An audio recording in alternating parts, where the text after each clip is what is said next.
In the Bible, in the Gospel of Matthew, it states regarding the 10%, or Jesus states regarding this 10%. Then said Jesus unto his disciples, Verily I say unto you, that a rich man shall hardly enter the kingdom of heaven. And again I say unto you, it is easier for a camel to go through the eye of a needle than for a rich man to enter into the kingdom of God. Well, this makes the 10% the enemies of the Messiah and of humanity in general. And since it is impossible for a camel, which is a pretty huge animal, to go through the eye of a sewing needle, then a rich man is literally banned from entering heaven. Well, why is this? We like to say follow the money. Well, why is a rich man banned from heaven? In this satanic world, the extremely wealthy people hoard wealth and devise schemes to continue hoarding wealth. In the previous message, we show how Allah disdains usury, that is, loaning money with interest attached. You pay more than what you borrowed. And usury is not trading, and usury is not investing in somebody's business. Usury is just what it is.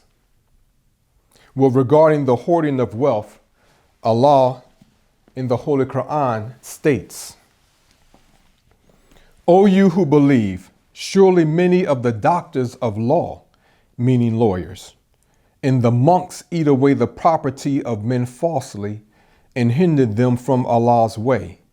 And those who hoard up gold and silver and spend it not in Allah's way, announce to them a painful chastisement on that day when it will be heated in the fire of hell.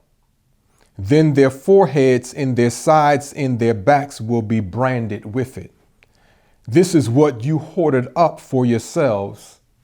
So taste what you have or what you used to hoard. Well, if the extremely rich people of the world, the gazillionaires or billionaires, spent their wealth in the way of Allah, then the global crisis of poverty, starvation, disease, warfare, and other various forms of human suffering would have long been resolved. However, this is not the mindset of those who hoard great wealth. They just don't think that way. That's why they're hoarders. The mindset that Yaqub installed in the Caucasian people were to be rulers over others, even if this meant having to maim and murder other people. So that's the mindset. If it's all about the Benjamins, then what will a person do to get the Benjamins? Will you rape and sell your woman? Would you murder somebody while robbing them? Would you bomb whole nations to get their oils?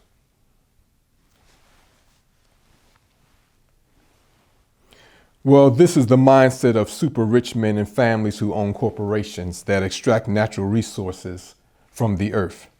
Now let us consider the following from a website called inequality.org. It states, the world's 10 richest billionaires, according to Forbes, own $801 billion in combined wealth, a sum greater than the total goods and services most nations produce on an annual basis, according to the International Monetary Fund. The globe is home to 2,153 billionaires, according to the 2019 Forbes ranking, yes, meaning Forbes magazine.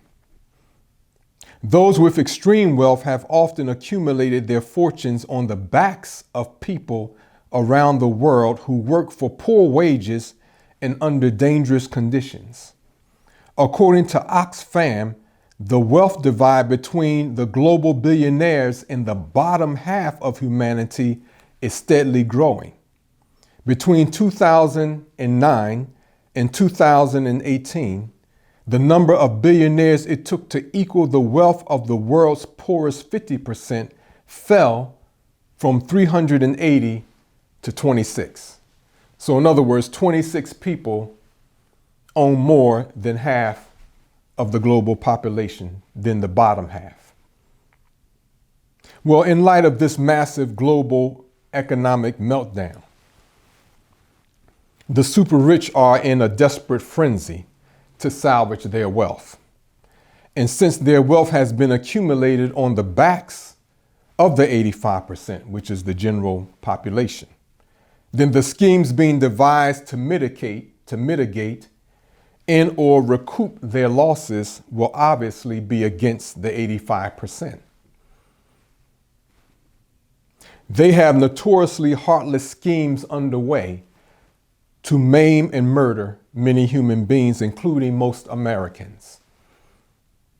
Well, we should be able to see that today. So let me alert you to such a scheme, since it's the messenger's duty to warn you of what's being planned against you. Well, the following comes from an article titled Secret COVID-19 Manhattan Project Led by Billionaires Seeking to Influence Trump Admin. It states, last month, Massachusetts Senator Ed Markey called for the bold and urgent launch of what he called a Manhattan Project type approach to fight the coronavirus pandemic, given the enormity of the health and economic impact, increasingly even harming U.S. defense readiness. Apparently, there has been such a group operating behind the scenes, but very unlike the original Manhattan Project, it's a private sector initiative funded by a tiny network of ultra-rich industry titans working closely with government contacts.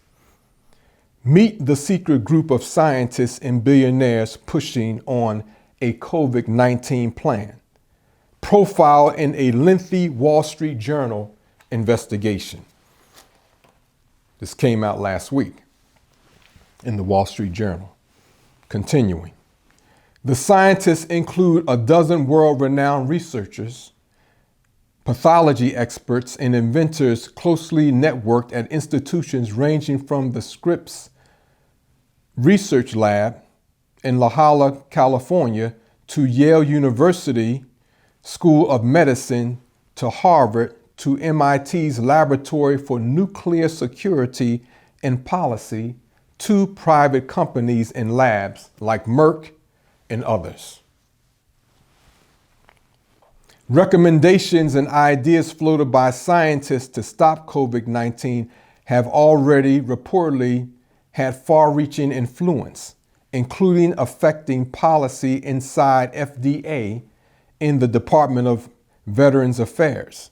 And the group is reportedly advising close Pence aide, meaning Vice President Pence aide Nick Ayers.